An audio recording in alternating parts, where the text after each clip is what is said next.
Hi friends, welcome to ಚರು ರುಚಿ cooking channel. ಇವತ್ತಿನ ವಿಡಿಯೋದಲ್ಲಿ ತುಂಬಾ ರುಚಿಯಾಗಿ ಹಾಗೆ ಬೇಗ ಆಗೋ ಥರ ಬೀಟ್ರೋಟ್ ಪಲ್ಯನ ಯಾವ ರೀತಿ ಮಾಡೋದು ಅಂತ ತಿಳಿಸ್ಕೊಡ್ತೀನಿ. ಮಕ್ಕಳಂತೂ ತುಂಬಾ ಇಷ್ಟಪಟ್ಟು ತಿಂತಾರೆ. ಈ ರೀತಿ ಮಾಡಿ ಬನ್ನಿ ಹೇಗೆ ಮಾಡೋದು ನೋಡೋಣ. ಮೊದಲಿಗೆ ಬೀಟ್ರೋಟ್ನ ಈ ರೀತಿ ತುರಿದು ಎತ್ತಿಟ್ಕೊಳ್ಳಿ. ನಾನು 1/4 kg ಆಗೋಷ್ಟು ಬೀಟ್ರೋಟ್ನ ತೊಗೊಂಡಿದ್ದೀನಿ. ನೆಕ್ಸ್ಟು ಒಂದು ಕಡಾಯಿ ತೊಗೊಳ್ಳಿ. ಕಡಾಯಿ ಬಿಸಿ ಆದಮೇಲೆ ಆಯಿಲ್ ಹಾಕೊಳ್ಳಿ. ಆಯಿಲ್ ಹಾಕೊಂಡಾದ್ಮೇಲೆ ಒಗ್ಗರಣೆಗೆ ಕಡಲೆಬೇಳೆ, ಜೀರಿಗೆ ಮತ್ತು ಸಾಸಿವೆನ ಹಾಕ್ಕೊಂಡು ಚೆನ್ನಾಗಿ ಫ್ರೈ ಮಾಡ್ಕೊಳ್ಳಿ. ಒಂದು ಅರ್ಧ ಟೀ ಸ್ಪೂನ್ನ ಜೀರಿಗೆನ ಸ್ವಲ್ಪ ಜಾಸ್ತಿನೇ ಹಾಕ್ಕೊಳ್ಳಿ, ಟೇಸ್ಟ್ ಚೆನ್ನಾಗಿರುತ್ತೆ. ನೆಕ್ಸ್ಟ್ ಇದಕ್ಕೆ ಕಟ್ ಮಾಡಿ ಇಟ್ಕೊಂಡಿರೋ ಈರುಳ್ಳಿ ಮತ್ತು ಹಸಿಮೆಣ್ಸಿಕಾಯಿನ ಸೇರಿಸ್ಕೊಳ್ಳಿ.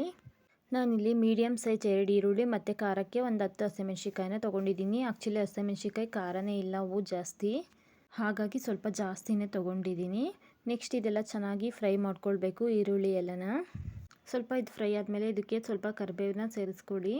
ಕರಿಬೇವು ಹಾಕ್ಕೊಂಡು ಚೆನ್ನಾಗಿ ಒಂದ್ಸಲ ಮಿಕ್ಸ್ ಮಾಡ್ಕೊಳ್ಳಿ. ನೆಕ್ಸ್ಟ್ ಇದೆಲ್ಲ ಸ್ವಲ್ಪ ಫ್ರೈ ಆಗಿದೆ ಅಲ್ವಾ, ಇವಾಗ ಬೀಟ್ರೋಟ್ನ ಸೇರಿಸ್ಕೊಳ್ಳೋಣ. ತುರಿದಿಟ್ಕೊಂಡಿರೋ ಬೀಟ್ರೋಟ್ನ ಹಾಕ್ಕೊಳ್ತಾ ಇದ್ದೀನಿ.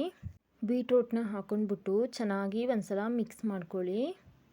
ತುರಿದಿದ್ದೀವಲ್ಲ, ಹಾಗಾಗಿ ಇದು ಸ್ವಲ್ಪ ಚೆನ್ನಾಗಿ ಮಿಕ್ಸ್ ಮಾಡ್ಕೊಳ್ಬೇಕು. ನೋಡ್ತಾ ಇದ್ದೀರಲ್ಲ, ಇದೆಲ್ಲ ಮಿಕ್ಸ್ ಆದಮೇಲೆ ಇದಕ್ಕೆ ರುಚಿಗೆ ತಕ್ಕಷ್ಟು ಉಪ್ಪನ್ನ ಸೇರಿಸ್ಕೊಳ್ತಾ ಇದ್ದೀನಿ. ನಿಮಗೆ ರುಚಿಗೆ ಎಷ್ಟು ಬೇಕೋ ಅಷ್ಟನ್ನ ಉಪ್ಪನ್ನ ಹಾಕ್ಕೊಳ್ಳಿ. ಮತ್ತು ಉಪ್ಪು ಹಾಕಿದ ಮೇಲೂ ಅಷ್ಟೇ ಒಂದ್ಸಲ ಚೆನ್ನಾಗಿ ಮಿಕ್ಸ್ ಮಾಡ್ಕೊಳ್ಬೇಕು. ಈ ರೀತಿ ಸಿಂಪಲಾಗಿ ಮಾಡ್ಕೊಳ್ಳಿ, ತುಂಬಾ ಟೇಸ್ಟ್ ಇರುತ್ತೆ ನಿಜ. ಏನು ಮಸಾಲೆ ಏನು ಹಾಕ್ತೀರಾ, ಸಿಂಪಲಾಗಿ ಈಸಿಯಾಗಿ ಮಾಡ್ಕೊಳ್ಬೋದು. ಟೇಸ್ಟ್ ಅಂತೂ ಸೂಪರಾಗಿರುತ್ತೆ.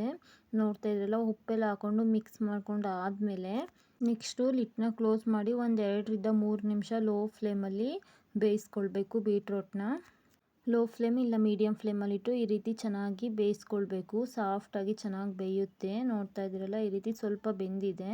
ನೆಕ್ಸ್ಟ್ ಇವಾಗ ನಾನು ಹಸಿ ತೆಂಗಿನಕಾಯಿ ತುರಿನ ಹಾಕ್ಕೊಳ್ತಾ ಇದ್ದೀನಿ. ಬೀಟ್ರೋಟ್ಗೆ ಸ್ವಲ್ಪ ಹಸಿ ತೆಂಗಿನಕಾಯಿ ತುರಿನ ಜಾಸ್ತಿನೇ ಹಾಕ್ಕೊಳ್ಳಿ, ತುಂಬಾ ಚೆನ್ನಾಗಿರುತ್ತೆ. ನೆಕ್ಸ್ಟ್ ಇದಕ್ಕೆ ಸ್ವಲ್ಪ ಕೊತ್ತಂಬರಿ ಸೊಪ್ಪು ಹಾಕ್ಕೊಂಡು ಚೆನ್ನಾಗಿ ಒಂದ್ಸಲ ಮಿಕ್ಸ್ ಮಾಡ್ಕೊಳ್ಳಿ. ಇದೆಲ್ಲ ಒಂದ್ಸಲ ಮಿಕ್ಸ್ ಮಾಡ್ಕೊಂಡಾದಮೇಲೆ ಮತ್ತೆ ಲಿಡ್ನ ಕ್ಲೋಸ್ ಮಾಡಿ ಫ್ರೈ ಮಾಡ್ಕೊಳ್ಬೇಕು ಸ್ವಲ್ಪ. ನೆಕ್ಸ್ಟು ಲಿಡ್ನ ಕ್ಲೋಸ್ ಮಾಡೋಣ. ಕ್ಲೋಸ್ ಮಾಡಿ ಏನಿಲ್ಲ ಅಂದರೂ ಒಂದು 2 ನಿಮಿಷ ಅಂತೂ ಕುಕ್ ಮಾಡ್ಕೊಳ್ಬೇಕು, ಲೋ ಫ್ಲೇಮ್ ಅಥವಾ ಮೀಡಿಯಮ್ ಫ್ಲೇಮಲ್ಲಿ ಇಟ್ಕೊಂಡು. ನೋಡಿ, ಫೈನಲಿ ಈ ರೀತಿ ಚೆನ್ನಾಗಿ ಬೆಂದಿದೆ ಬೀಟ್ರೋಟು. ಮನೆಯಲ್ಲಿ ಮಕ್ಕಳಿದ್ರೆ ಒಂದ್ಸಲ ಈ ರೀತಿ ಮಾಡಿಕೊಡಿ. ಏನು ಮಸಾಲೆ ಏನು ಹಾಕ್ದಿರಾ ಈ ರೀತಿ ಪ್ಲೈನಾಗಿ ಮಾಡ್ಕೊಳ್ಳಿ, ತುಂಬ ಇಷ್ಟಪಟ್ಟು ತಿಂತಾರೆ. ಇದ್ರಲ್ಲ ನಾನು ಇಷ್ಟೇ ಇಂಗ್ರೀಡಿಯೆಂಟ್ಸ್ ಹಾಕಿರೋದು, ಜಾಸ್ತಿ ಏನೂ ಹಾಕಿಲ್ಲ. ತುಂಬಾ ಚೆನ್ನಾಗಿ ಬಂದಿದೆ. ಟೇಸ್ಟು ಅಷ್ಟೇ ತುಂಬಾ ಚೆನ್ನಾಗಿದೆ.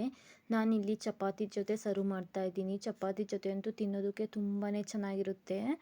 ಬೀಟ್ರೋಟು ಸ್ವಲ್ಪ ಸ್ವೀಟಾಗಿರೋದ್ರಿಂದ, ಸ್ವಲ್ಪ ತೆಂಗಿನಕಾಯಿನೂ ಜಾಸ್ತಿ ಹಾಕೋದ್ರಿಂದ, ಸ್ವೀಟು ಖಾರ ಉಪ್ಪು ಎಲ್ಲ ಇರೋದ್ರಿಂದ ಒಂಥರ ಚೆನ್ನಾಗಿರುತ್ತೆ. ಮಿಸ್ ಮಾಡದೆ ಟ್ರೈ ಮಾಡಿ. Thank you for watching. Bye.